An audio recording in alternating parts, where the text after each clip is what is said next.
Let's move on. And an action-packed G7 summit concluded and PM Modi departs from Italy. Speaking at the outreach event, he reiterates concerns and priorities of a global south, which are bearing the brunt of global uncertainties and tension.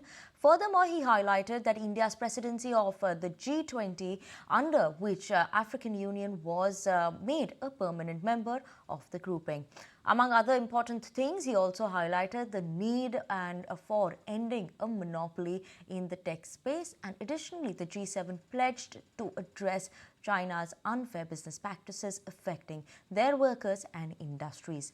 The summit, attended by Pope Francis and leaders from Italy, the US, Britain, Canada, France, Germany and Japan, emphasized a commitment to fair competition without hindering China's development.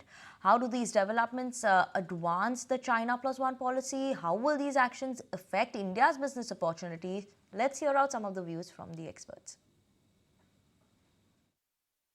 Companies are looking to de-risk from China. And that involves diversification of supply chains, diversification of manufacturing. And if you see Janet Yellen's speech, she has again emphasized friendshoring for manufacturing. So it's up to us to benefit from this window of opportunity there is. But in the immediate future, you could also be faced with a problem.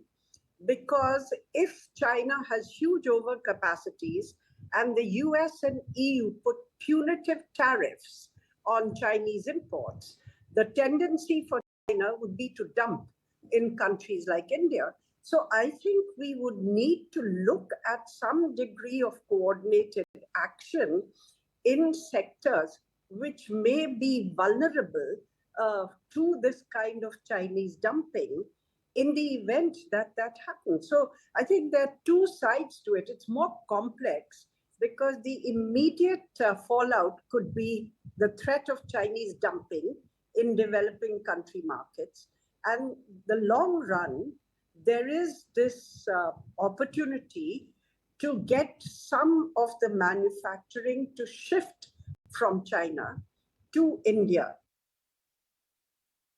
China will reduce once their capacity has been created and they go in for marginal costing, all their exports prices will come down. No matter how much of tariff they put in the West and in the areas, they are increasing their tariff, no doubt. But how much will they go on increasing their tariff? I think in India, the opportunity lies in creating units where they will manufacture on their own, whether it's semiconductors or whether it's anything else that China does.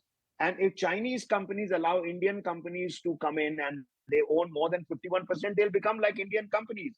For India to import items which are required in their own companies, which are Indian in nature, will require something or the other. Okay, on that note, we're going to slip into a very short break. Don't go anywhere. We'll be back with more updates after the break. If you like this video, then like, share and subscribe to ET Now.